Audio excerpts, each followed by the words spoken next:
আজকে আমরা খুব সহজেই বানাবো সুস্বাদু গুড়ের নাড়ু। প্রথমে 5 কাপ কোরানো নারকেল নিই, 1 কাপ ঝোলা গুড় নিয়ে নিই। এখন ঝোলা গুড় এবং কোরানো নারকেল খুব ভালো করে একসাথে কড়াইয়ে মিশিয়ে নিতে হবে।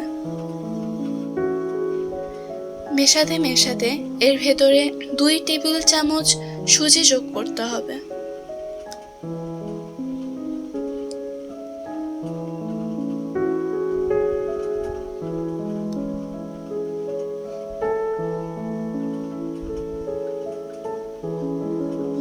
এবং কিছুক্ষণের মধ্যে 2 টেবিল চামচ গুঁড়া দুধ যোগ করতে হবে এবং ভালো করে এদের মেশাতে হবে।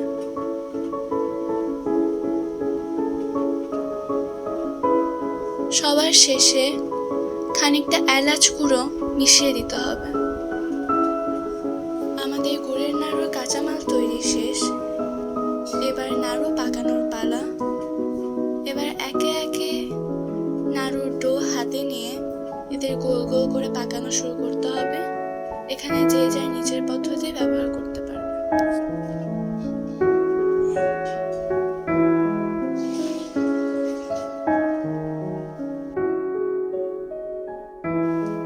এভাবে বানিয়ে